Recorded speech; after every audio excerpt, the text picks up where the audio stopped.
வீணை மேல் வீணை வந்தாலும் பெண் சாதி பிள்ளை மித்திரு சத்ருவானாலும் மனையோடு கொல்லை போனாலும் வானம் இடிந்து வீழ்ந்தாலும் நெஞ்சே நீ கலங்காதே. சீயோன் மலையும் இரட்சகனை மறவாதே. நான் என் செய்வேன் என்று நெஞ்சே நீ கலங்காதே.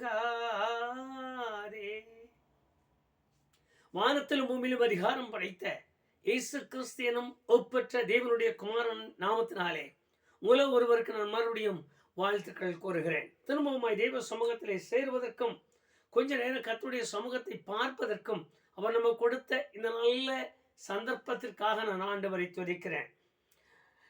எரேமியா தீர்க்கதரிசன புஸ்தகம் 15வது அதிகாரம் 11வது வசனத்தில் எழுதிய ஒரு வேத வசனத்தை இன்றைக்கு நம்முடைய நினைவிற்கு நம்முடைய சிந்தைக்கும் கொண்டு வரும்படி ஆவியானவர் நம்மோடு இடைப்படுவாராக. தீங்கின் காலத்திலும் நெருக்கத்தின் காலத்திலும் நான் உனக்காக உன் சத்துருவுக்கு எதிர்பட்டு உனக்கு சகாயம் செய்வேன். இந்த வார்த்தைகள் அநேக இடங்களில் தீர்க்கமாகவும் தீர்க்க தரிசனமாகவும் ஆண்டவர் உன்னை குறித்து சொல்லுகிறார் என்றே சொல்லுகிற வார்த்தையாகவுமே நாம் கேள்விப்பட்டிருக்கலாம்.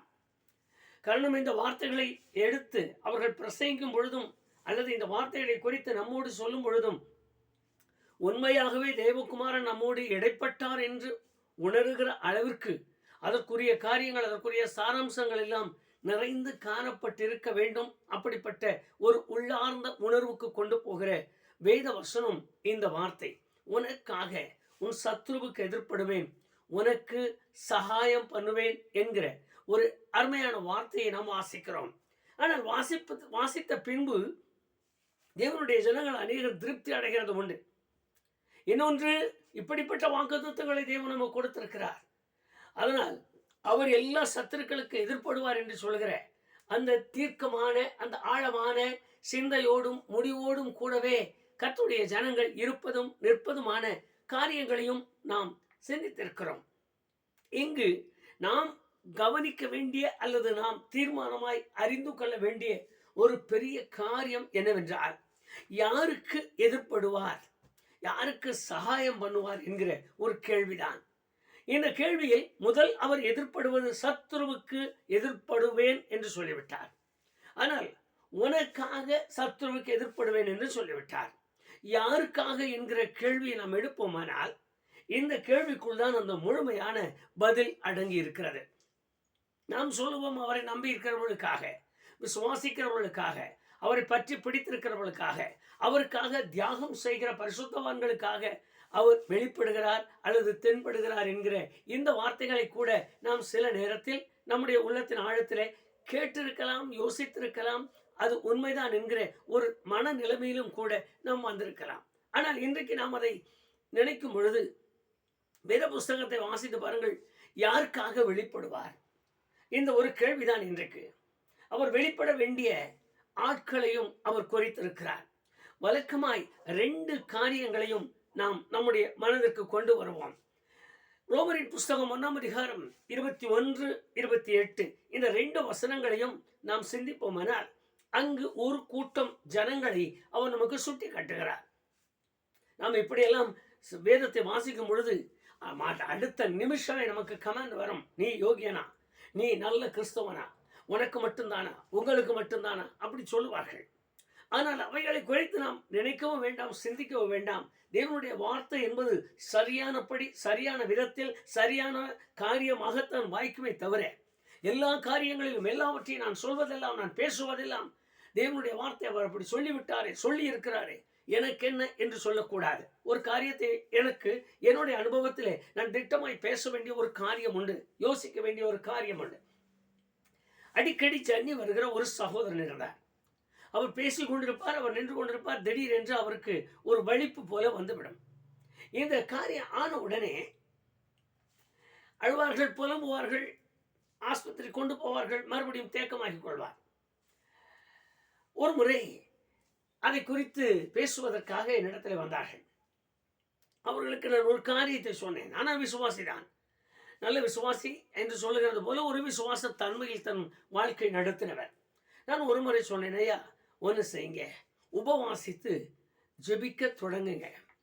உபவாசித்தல் உங்களால் அது முடியாமல் போனாலும் உங்களுடைய வீட்டில் இருக்கிற 2 பேரோடு சேர்ந்து அவர்களை ஆகிலும் உபவாசிக்க சொல்லுங்கள். அதோடு ஆராதனையில் தவறாமல் கலந்து கொள்ளுங்கள். கர்த்தருடைய சமூகத்தில் ஒரு கூட்டங்கள் நடந்தால் அல்லது ஆலயத்தில் ஒரு விசேஷம் என்றால் நீங்கள் முதல் ஆளாய் நின்று, ஆண்டவரே நீர் எனக்கு இப்படி செய்வீரானால் நான் வாழ்நாள் முழுவதும் நல்ல சாட்சியாய் வாழ்வேன் என்று பொறுத்துணையோடு கூட ஆண்டவரை தெரியப்படுத்துங்கள் என்று சொன்னேன். அவர் அடுத்த அடி, நான் நம்பி இருக்கிறவரை அறிவேன், அவர் எனக்கு சுகம் கொடுப்பார், அவர் எனக்கு சுகம் கொடுப்பார், திரும்ப திரும்ப அதை சொல்லுவார். எங்கு ஆராதனைக்கு போகிறீர்கள் என்று குறிப்பிட்ட ஒரு இடத்தை சொன்னார். அங்கு பெரிய காரியம் என்னவென்றால், எப்படி என்றாலும் இருந்து கொள்ளலாம். ஆண்டவரை தேட வேண்டும், ஆண்டவரை பார்க்க வேண்டும் என்றால் வருவோம், ஒரு ஜெபிக்கலாம், போகலாம். அப்படிப்பட்ட ஒரு மனநிலையை மாற்றும்படி சொன்னால் அதற்கு அவருக்கு மனம் இல்லை, அதற்கு அவருக்கு இசைவில்லை. அது போல இந்த வேத வசனத்தை வாசித்து பாருங்கள். ரோமர் 1 21, 28 2 வசனத்திலும் தேவனை தேவன் என்று அறிந்தும் மகிமைப்படுத்தாமலும் ஸ்தோத்திரியாமலும் இருக்கிற ஒரு கூட்டம் உண்டு. இந்த கூட்டத்தை குறித்து அது எழுதியிருக்கிறார், அவர்களை தேவன் ஒப்பு கொடுத்தார் என்று.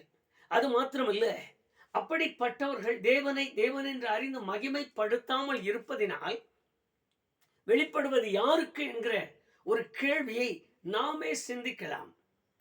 இன்றைக்கு காரியங்கள் என்னவென்றால், அழைத்துக்கு போகிறோம், காணிக்கை கொடுக்கிறோம், கூட்டங்களுக்கு போகிறோம், காணிக்கை கொடுக்கிறோம். நான் அந்த கூட்டத்தில் சோறு போட்டேன், நான் அந்த கூட்டத்தை எல்லாம் ஒழுங்கு செய்து வைத்தேன், எனக்கு இத்தனை 1000 செலவு, நான் தான் அந்த கூட்டத்திற்கு வந்து அவ்வளவு பேரையும் முன்னால் நிறுத்தி வைத்து அவர்கள் பாத்ரூம் வசதி இல்லாததால் நான் செய்து கொடுத்தேன்.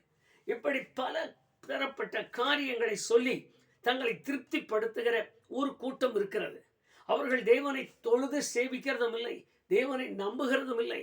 ஆபத்து வரும்பொழுது தங்களையும் தங்கள் காரியங்களையும் குறித்து ஓட்டமும் நடையுமாய் வேறொரு மார்க்கத்தை தேடுவார்களே தவிர, தேவனை தேடி தேவனோடு இணைந்திருந்து தேவனோடு சேர்ந்திருந்து அவருடைய சமூகத்தில் சகாயத்தை தேடுகிற அனுபவங்கள் மிக குறைவு.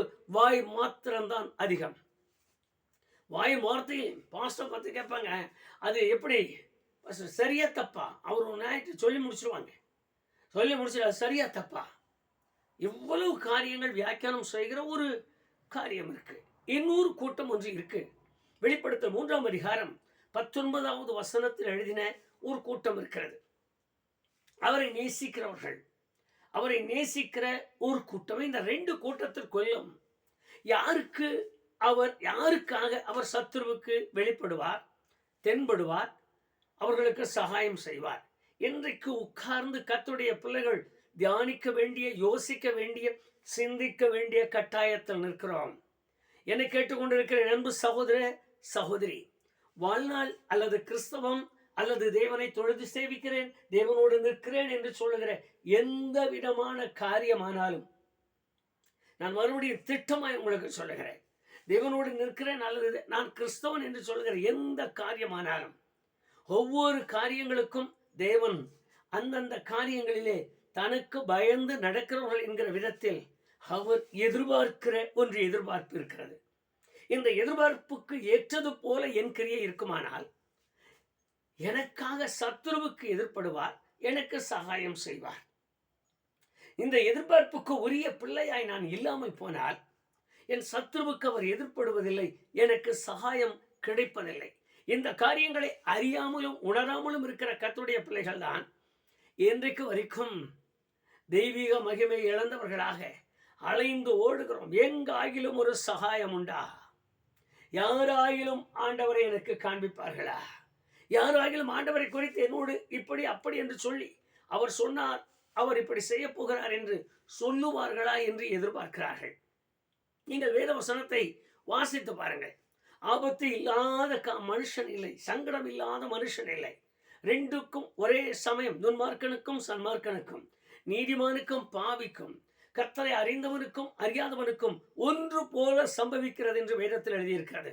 பிரசங்கி 9ஆம் அதிகாரம் 2வது வசனத்தை நீங்கள் வாசிப்பீர்களானால், எல்லோருக்கும் சம்பவிக்கிறது போல எல்லா நிலைகளும் உண்டு. சிறியவனுக்கும் பெரியவனுக்கும் கல்விமானுக்கும் ஞானவான்களுக்கும் அறிவுள்ளவனுக்கும் அறிவில்லாதவனுக்கும் தேவனை தேடுகிறவனுக்கும் தேடாதவனுக்கும் ஒன்று போல சம்பவிக்கிறது என்று எழுதியிருக்கிறது. இது ஒன்று போல சம்பவிக்கிற இந்த உபாதைகளில், இந்த உபத்திரவங்களில், இந்த நெருக்கங்களில் சத்துருவுக்கு எதிர்ப்பட வேண்டும், எனக்கு சகாயம் வேண்டும். இந்த ஒரு அனுபவத்தை நான் உட்கார்ந்து சிந்தித்து அதற்கு நான் தகுதியுள்ள ஆளா என்று யோசிப்போமானால், நாம் இன்னார் என்று நாம் அறிந்து கொள்வோம். நமக்கு வேறொருவர் நீ இன்னாள் என்று சொல்ல வேண்டியதே இல்லை. வேத வசனத்தை நாம் வாசிக்கும் பொழுதுதான் அதனுடைய மகிமை நமக்கு வெளிப்பட தொடங்கும். நீங்கள் தானியேலின் புஸ்தகம் 3ஆம் அதிகாரம் 25வது வசனத்தை கொஞ்சம் நம்முடைய நினைவிற்கு கொண்டு வாருங்கள். அங்கு எழுதியிருந்த அங்கு நடந்த ஒரு சம்பவத்தை கவனியுங்கள். சாதாரணமாக எரிகிற சூளையின் வேகத்தை விட 7 மடங்கு அதிகம் வர வேண்டும் என்று அரசன் உத்தரவு போடுகிறான். நமக்கு இவைகள் தெரியாத காரியங்கள் அல்ல. எல்லாமே நம்முடைய நினைவில் இருப்பவைகள், எல்லாம் நாம் கற்றுக்கொண்டவைகள், எல்லாம் நாம் அறிந்திருக்கிறவைகள். ஆனால் இன்றைக்கு நம்முடைய நினைவிலே கொண்டு வர வேண்டிய ஒரு கட்டாயமான காரியம் உண்டு. எத்தனை கிறிஸ்தவ குடும்பங்கள் இன்றைக்கு சூனியம் என்று அழைகிறது. எத்தனை கிறிஸ்தவ குடும்பங்கள், அவன் எனக்கு இதை செய்து விட்டான், அவன்தான் இந்த காரியத்தை நடப்பித்தான், என்னால் மேலே வர முடியவில்லை, மேலே ஏறினால் இறக்கி விடுகிறது, வாழ்நாள் ஒரு நாள் சந்தோஷமா இல்லை, ஒரு நாள் நிம்மதி இல்லை, என் பிள்ளை ஒரு புறம், என் பையன் ஒரு புறம், நான் ஒரு புறம் அலறுகிறோம், துடிக்கிறோம், யாரோ எங்களுக்கு ஏதோ செய்து விட்டார்கள். சத்துரு ராத்திரி முழுவதும் எங்களோடு போராடுகிறான். அவனோடு ஒரு சத்துரு, என் மனைவியோடு ஒரு சத்துரு, என் பிள்ளையோடு ஒரு சத்துரு, வித்தியாசமாய் வாய் திறந்து பேசுகிறோம். எல்லாம் சரிதான்.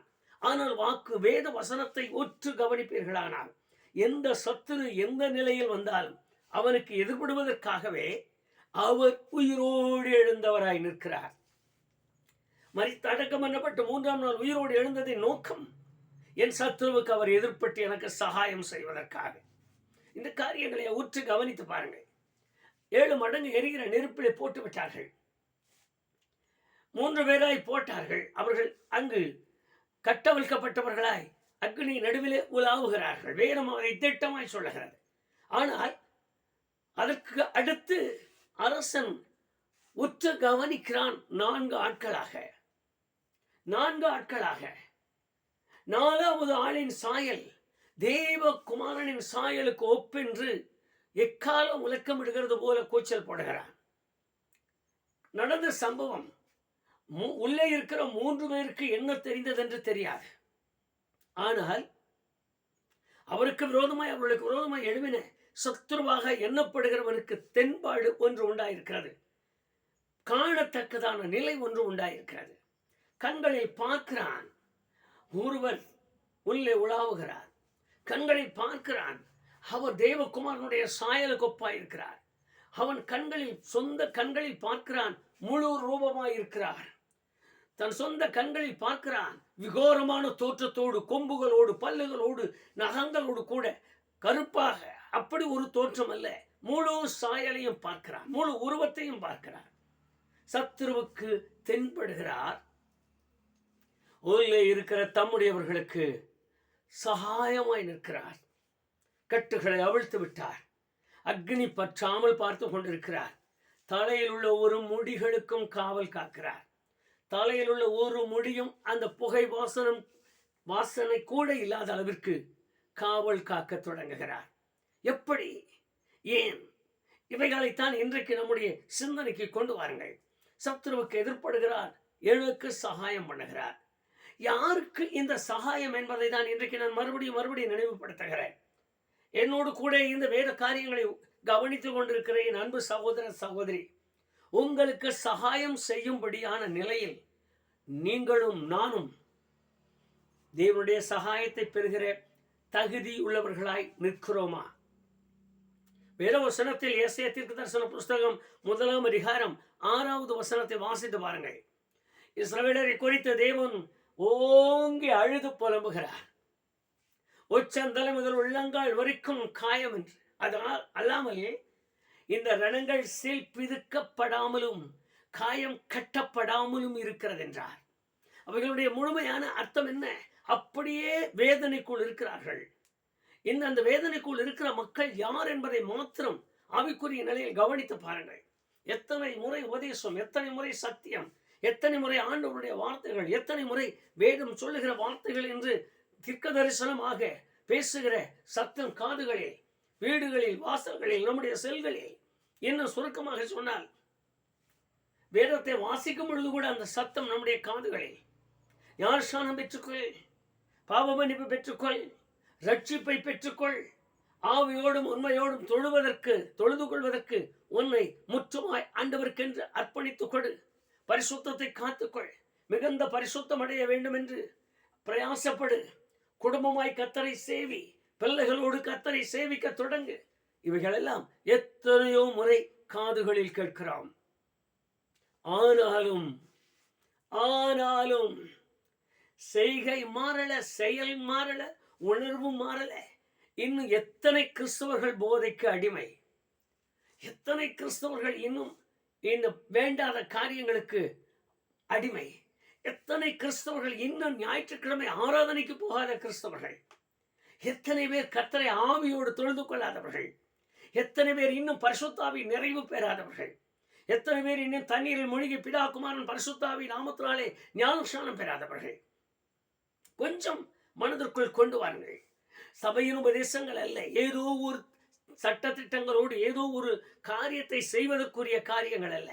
என் அன்பு சகோதரா, யாருக்கு எதிர்ப்படுவார், யாருக்கு சகாயம் செய்வார் என்கிற காரியத்தை மாத்திரம் மனதிற்குள் கொண்டு வாருங்கள். தேவனுடைய சகாயத்தை பெற வேண்டுமானால் தேவனும் அந்த சகாயத்திற்குரிய தகுதியை எதிர்பார்த்திருக்கிறார். ஆகவேதான் வெளிப்படுத்தல் 3:19 மறுபடியும் நினைவிற்கு கொண்டு வருகிறேன். அவரை நேசிக்கிறவர்களை அவர் கடிந்து கொள்கிறார், சுட்சிக்கிறார் என்று எழுதியிருக்கிறது.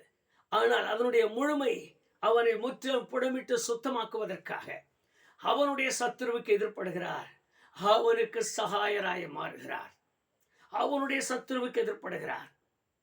என்னுடைய சத்துருவுக்கு அவர் எதிர்பட வேண்டுமானால், என்னுடைய விரோதிக்கு அவர் எதிர்பட வேண்டுமானால், என்னோடு போராடுகிறவனுக்கு அவர் எதிர்பட வேண்டுமானால், எனக்கு துரோகம் செய்கிறவனுக்கு அவர் எதிர்பட வேண்டுமானால், என்னில் இருக்கிற வேதனைகள், சங்கடங்கள், என்னோடு இருக்கிற போராட்டங்கள், என்னில் இருக்கிற பலவீனமான நோய்கள், என்னை விட்டு நீங்காதிருக்கிற பிரச்சனைகள், என்னோடு கூட இரவு பகலாய் என்னை அதமாக்கும்படி புறப்படுகிற ஒவ்வொரு அந்தரங்க கிரியைகளுக்கும், இன்னும் சுருக்கமாக சொன்னால் ஏதோ ஒரு சாபம் என்னை வாட்டுகிறது என்று சொல்லுவார்கள்.